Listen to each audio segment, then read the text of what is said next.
당뇨가 있으면 야채를 많이 먹어야 한다는 것은 알고 있습니다. 그런데 야채는 밍숭한 맛이라서 먹기 꺼려하지 않나요? 아삭하고 맛도 좋은 당근을 드셔보는 게 어떨까요? 당 박사님, 당뇨가 있으면 당근을 먹지 말라는데 먹어도 되는 거래요? 그래서 오늘은 당근의 효능과 당뇨가 있어도 당근을 먹을 수 있는지에 대해 알아보겠습니다. 당근은 우리에게 친숙한 재료이기도 하고 저장성도 좋아 1년 내내 저렴한 가격으로 쉽게 접할 수 있는 식품입니다. 당근은 색깔도 예뻐 요리에 조금만 넣어도 다채로운 색감을 연출할 수도 있고 특유의 아삭하고 달콤한 맛으로 사랑받는 채소입니다. 뿐만 아니라 영양소도 풍부해 건강 증진에도 도움이 되는데 어느 곳에 도움이 되는지 지금부터 같이 알아볼까요? 1. 눈 건강. 예로부터 몸이 1000량이면 눈은 900량이라고 할 정도로 눈이 중요한데요. 당뇨로 인해 시력이 떨어지거나 합병증으로 인해 시력을 상실하게 되는 경우도 있는데 당근에는 비타민 A가 풍부해 눈 건강에 좋습니다. 당근에 함유된 루테인과 제아잔틴은 눈 건강을 유지하고 시력을 향상시킵니다. 베타카로틴 성분은 껍질에 주로 많이 있는데 이는 백내장에 아주 효과적인 성분으로 그냥 드실 때보다 기름으로 조리하면 흡수율을 더 높여줍니다. 2. 뱃살 제거. 뱃살은 손으로 만져지는 피하지방과 뱃속 안에 지방이 쌓이는 내장 지방이 있는데요. 최근에는 복부 비만의 원인으로 활성산소의 지나친 산화작용이 주목받고 있습니다. 활성산소는 우리 몸과 세포 조직을 공격해 각종 만성질환과 노화를 유발하는데요. 활성산소가 지방과 만나면 강력한 산화작용에 의해 지방 조직을 변형시켜 체지방이 분해되지 않고 지방이 뱃속 장기에 쌓이게 됩니다. 활성산소가 복부 비만을 유발하고 복부 비만으로 혈관에 노폐물이 쌓이면 활성산소 양이 더 많이 분비되는 악순환이 되는데 강력한 항산화 식품을 섭취해 활성산소를 줄이면 복부 지방을 뺄 수 있습니다. 당근의 베타카로틴 성분은 강력한 항산화 물질로 활성산소를 줄여주고 우리 몸에 들어오면 비타민 A로 변화해 내장 지방의 축적을 막아줍니다. 연구에 따르면 베타카로틴을 섭취한 그룹이 그렇지 않은 그룹보다 복부 비만이 낮았고 항산화 물질인 리코펜을 섭취한 그룹이 리코펜을 덜 섭취한 그룹보다 비만 위험은 15%, 복부 비만은 12%가 낮았다고 합니다. 당근의 리코펜 성분 또한 항산화 물질로 지방 연소를 원활하게 만들어 복부 비만을 줄여줍니다. 또한 당근에는 식이섬유가 풍부한데요. 당근의 수용성 식이섬유는 위장의 수분을 흡수해 젤과 같은 형태로 만들어 위장에 있는 음식물을 천천히 통과시키고 위장에 머무는 시간을 증가시켜 포만감을 오랫동안 유지하도록 해 체중 감량에 효과적입니다. 또한 당근에 함유된 불용성 식이섬유는 움직이며 내장을 통과할 때 빗자루와 같은 작용으로 내장에 쌓여있는 독소와 발암물질을 몸 밖으로 밀어내 장내 환경을 개선시키고 배변을 원활하게 해 뱃살을 감소시킵니다. 3. 당뇨 예방. 당뇨는 몸이 혈당 수치를 조절할 수 없을 때 생기는 만성질환입니다.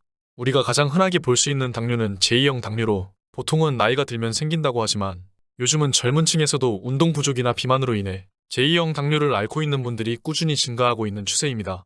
당근은 당뇨에 좋은 식품인데요. 당근은 달콤한 맛이 있어 당뇨에 좋지 않다고 생각하는데 그렇지 않습니다. 포털 사이트를 검색해보면 많은 글들이 당근의 GI 지수가 80이라고 하며 당뇨에 부적합한 식품이라고 소개되고 있죠. 탄수화물이 들어간 달콤한 떡이나 빵도 아니고 과일보다 당도가 높다? 야채인데 GI 지수가 그렇게 높을까요? 그래서 알아봤습니다. 호주 시드니 대학에서 운영하는 SUGIRS는 전 세계의 여러 가지 음식을 의뢰받아 GI 지수를 측정하는데 당근을 어떻게 하느냐에 따라 GI 지수가 변하는 것을 볼 수 있습니다. 생당근은 16, 간 만든 당근 주스 43, 껍질째 깍둑 썰기한 생당근 35, 껍질째 간 생당근 39, 당근을 다져 냉동한 것 31, 껍질을 벗기지 않고 삶은 당근 32, 껍질을 벗기고 삶은 당근 33, 껍질을 벗겨 깍둑 썰기에 삶은 당근 49, 소금을 넣고 삶은 당근 92, 껍질을 벗겨 삶은 후 곱게 간 당근 60. 이렇듯 조리법에 따라 GI 지수가 변하는데 당뇨가 있는 분들이라면 익혀서 드시는 것보다 생으로 드시고 껍질째 드시는 것을 추천드립니다. 한 연구에서 혈당 조절에 대해 비타민 A의 중요성을 조사했는데 비타민 A 결핍이 있는 쥐가 췌장 베타세포의 기능 장애를 겪는 것을 알게 됐고 그로 인해 인슐린 감소에 따른 고혈당 증세를 겪는 것을 발견했다고 합니다. 결과가 말해주듯 비타민 A가 당뇨 환자의 혈당 조절에 중요한 역할을 한다는 것을 알 수 있는데요. 우리가 탄수화물을 먹으면 포도당으로 분해돼 혈당이 상승하게 되는데 같은 탄수화물을 먹더라도 수용성 식이섬유가 많은 당근과 같이 먹으면 소화 흡수되는 속도가 현저히 감소해 혈당이 급격히 상승하는 것을 막아줘 당뇨 예방에 도움을 주고 공복 혈당 수치를 낮추는 데도 도움이 됩니다. 4. 간 기능 개선 및 해독. 간은 제2의 심장이라고 할 만큼 우리 몸에서 중요한 역할을 합니다.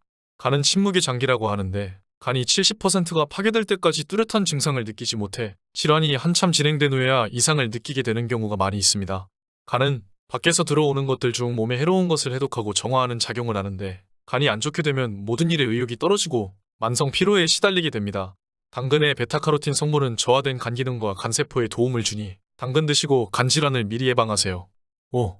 나트륨 배출. 세계보건기구 WHO에서 하루 염분 섭취 권장량은 작은 숟가락 하나 정도 되는 소금 5g 또는 나트륨 2g을 권장하고 있지만 우리나라 사람들은 WHO 기준의 2.5배를 섭취하고 있다고 합니다. 이렇듯 우리가 주로 먹는 반찬과 국에는 많은 양의 염분이 들어있는데요. 이렇게 염분을 많이 섭취하면 혈관 내 삼투압이 상승하면서 혈액량이 증가해 혈관이 팽창하고 혈관 내부의 압력이 커지면서 혈압이 올라가 고혈압이 발생하게 됩니다. 저녁에 라면이나 짠 음식을 먹으면 아침에 얼굴이나 몸이 부어있는 것을 볼 수 있는데요. 그 이유는 잠을 자는 동안 장기들의 활동이 줄어들어 나트륨을 배출하지 못해서 몸이 붓는 겁니다. 이럴 때는 칼륨이 많은 음식을 먹어서 나트륨 배출을 도와주면 되는데 당근의 풍부한 칼륨 성분은 나트륨을 몸 밖으로 배출해주고 균형을 맞춰 혈압을 안정적으로 만들어줍니다. 6. 폐기능 강화. 당근에 함유된 베타카로틴은 폐주위의 염증을 막고 면역력을 높여 암으로 발전하는 것을 막아주며 폐에 쌓여있는 유해물질을 배출해 폐기능을 원활하게 만들어줍니다. 우리는 보통 간편하게 먹고 효과를 크게 보려고 정제된 보충제를 드시게 되는데 그러나 정제된 항산화 보충제는 함량이 높아 사람마다 다르게 작용해 먹으면 오히려 건강에 독이 될 수 있으니 베타카로틴이 풍부한 당근, 시금치, 고구마, 단호박, 해초류, 브로콜리 등 신선한 원재료로 드시는 것을 추천드립니다.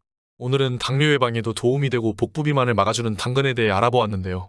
그 밖에도 당근의 좋은 효능이나 궁금한 점이 있으면 댓글로 알려주세요. 당뇨는 식습관에 따라 혈당에 미치는 영향이 클 수밖에 없는데요. 당뇨가 있는 분들은 시간을 분배해 규칙적으로 드시는데 한꺼번에 많은 양을 드시지 말고 조금씩 나눠서 드시고 탄수화물이 많은 음식보다 식이섬유와 단백질이 풍부한 식단으로 드시는 게 혈당 조절에 도움이 됩니다. 그리고 운동 또한 중요한데요. 식단의 구성이 아무리 좋더라도 식사 후에 움직이지 않고 가만히 있으면 혈당이 올라갑니다. 식사 후에는 몸을 움직여서 혈당이 올라가는 걸 막아보세요. 지금까지 당찬하루였습니다.